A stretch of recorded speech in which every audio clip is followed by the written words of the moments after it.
I'm sad we have to be here for this moment. I truly am. We've become somewhat of a BYU pod, and we all had higher hopes for BYU in this game. But unfortunately, from the jump, it just didn't really go BYU's name. You get stopped. You get a sack and force a stop, and it's like, okay, bang, defensive showdown. We're here. And then your punt returner muffs the punt. Texas Tech recovers, kicks the field goal. Honestly, big to hold them to a field goal, right? You immediately punt it right back. Then they drive and score a touchdown. And it's 10-0, and that's really not great. And then you drive down, answer with a drive of your own, you being BYU. And then you miss a field goal. Mm-hmm. And then you end up being down 13-0. And it just kind of felt like, given the talent that Texas Tech had and the way that game started, that was a bit too much to come back from. And that proved to be the case. BYU's defense held up best they could, but the offense didn't give them much support, and they ended up losing this game 29-7, not scoring until the fourth quarter. Thoughts on this game? Surprisingly, I'm way in the minority here because Andrew is saying Texas Tech should have won by 60. I'm here to argue that if they replayed that first half 10 times, I think this game is much closer 9 of those 10 times. And we just got the one version where it went terribly for BYU. And even still, I don't think it went that bad. I'm going to be more with Andrew. I don't think about 60, but I think if you did it 9 out of 10 times, there's outcomes that are definitely worse. I don't feel that way. We'll give your reasoning, and then we can flip it, and I'll give mine. I think, for one, Texas Tech's first 2 drives go for negative 29 yards. They got to the quarterback. They got to Morton. Sure. They were hitting him. They got sacks. They couldn't move the football on that first drive for the most part. And for one of your most reliable players in Parker Kingston to muff a punt, I don't think that's going to happen the other 9 times. Well, I will agree with that. Yeah. Put in that scenario. And that's the only reason Texas Tech takes the lead. I give Morton and them a ton of credit to lead the 12 plays, 92-yard touchdown drive. I don't think that maybe changes. But you get down there, at least maybe you would have made the field goal. And we're talking about a 7-3 game. And then the swing at the end of the half, too, went entirely their way when Texas Tech goes for it and doesn't convert. And so maybe there's a difference there where it's 3. All in all, I think it should have been 10-3 at half and not 13-0. And I think they would have been in a much better spot. They would have gotten to the second half. You don't have to throw the ball as much. I think BYU fans should have hope because I'm going to go ahead and put it on the record right now, and apparently I'm going to be in the minority. I think BYU is going to beat Texas Tech when they play in the rematch. If they even get there. Wow. We're not a BYU pod anymore, apparently. Here's my take, and Andrew's harping on in the chat. I completely agree. BYU's defense put up a good showing. BYU's offense looked like they had no answer for Texas Tech's front 7, both in the run game and then what they dialed up from a pressure standpoint. Barry Bachmeier looked like a freshman for the first time, really. Throws a pick. They pressure him around 20 times. I just think if you keep playing that matchup over and over again, that keeps on happening over and over again. Maybe not quite to the same extreme, but I just don't see a world where BYU can put up enough points to beat this Texas Tech team. They couldn't really run the ball, for one thing, and I get they got behind, but you only have about 39 rushing yards. You're putting Barry Bachmeier in terrible positions. I understand why you feel that way. The talent in that front 7 was just too much for BYU to handle. I think it's going to play entirely different when they meet in the Big 12 championship game because, one, Texas Tech won't have what was an electric atmosphere and a home crowd advantage. Now it will be in Jerry's World, so maybe they show up in Jerry's World, but they won't have what they had there, which was amazing. Go ahead and put that out there. Lubbock and everything, it was amazing. The stripe out was really, really cool. It looked really, really good. The uniform matchup was all time. Mahomes being there was a big thumbs down. But regardless of that, I thought the environment was really, really good. And that crowd was really, really electric.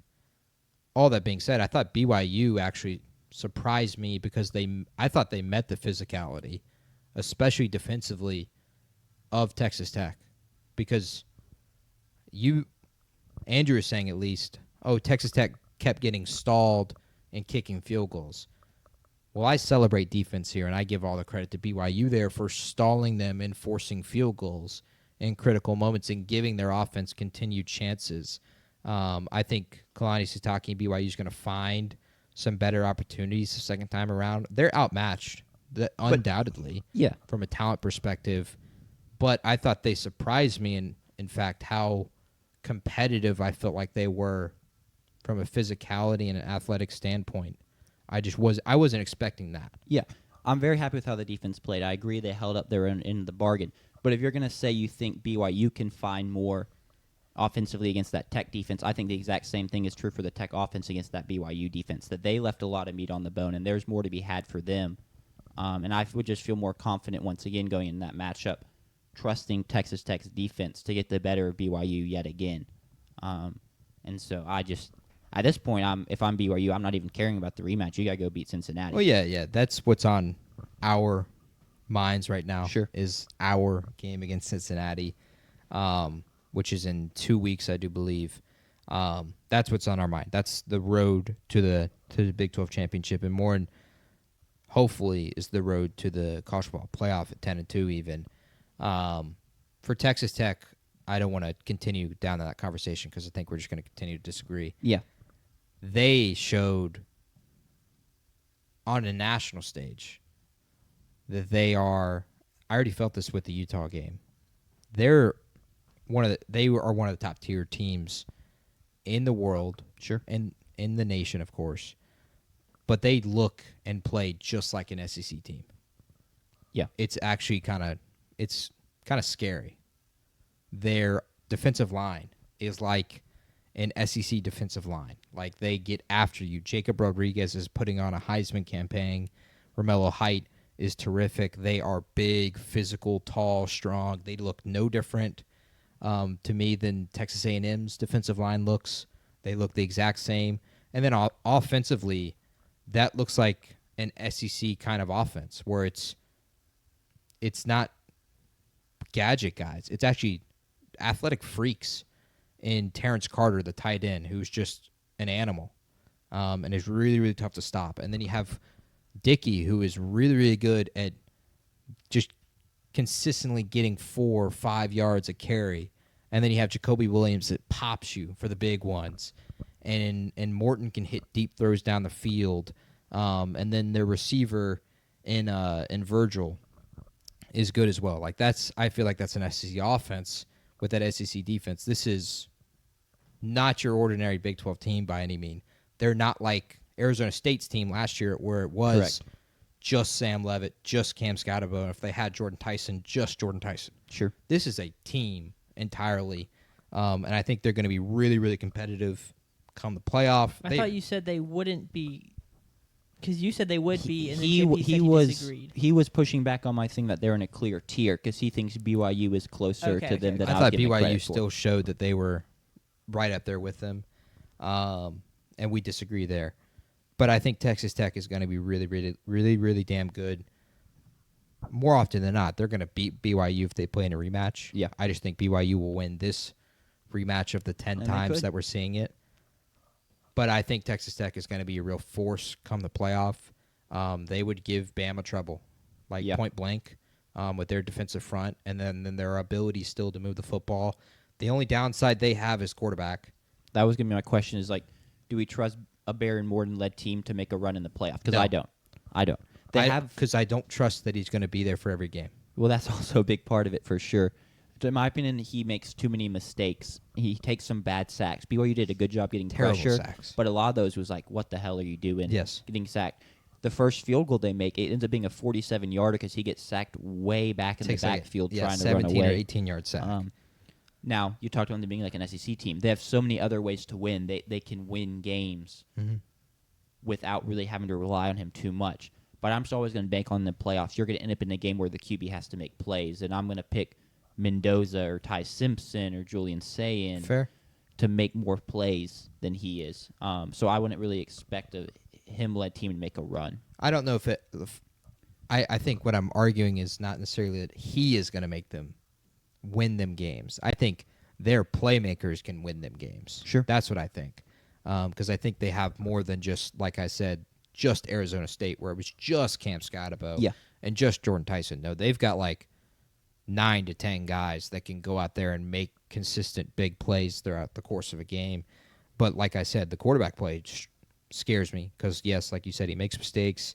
He takes stupid sacks. And the big one is that he takes so many damn hits for no reason, even when he's running. Like, there's one of the loudest hits of the entire season he takes in that first half where the pads are popping and you can just hear it through the broadcast. Yeah. And their backup's out for the season now, too. So it's not even like you have a fallback option that you feel pretty good about. Without the true freshman Will Hammond, you can't, like you said, fall back on that. And so Morton has to protect himself. Cromie has to protect himself better. He's got to take himself out of harm's way because they need him. Because when he's out there, they've got a chance to beat, I think, any team in the country. I guess it's hard to say that with Ohio State, but I think they can beat any team outside of Ohio State in the country in one game, maybe not consistently. Yeah. But he is going to be what holds them back because, in Jack's opinion, is his quarterback play just won't be good enough. And I'm really concerned if he'll even be out there on the field because I think he's going to get hurt again. Yeah. And I'm not trying to say he's terrible, but you typically have to have a pretty darn good QB to win, what is it now, 3, maybe 4 games in the playoffs? Like, you got to go on a run. I think you'd be hard-pressed to argue he is not in the bottom 3 of the quarterbacks that would be in the playoff. Now, I could argue Will Howard winning one playoff. But still, he made big-time throws in that playoff run. So maybe it's a thing of Morton steps up and proves me wrong. I just don't see it right now.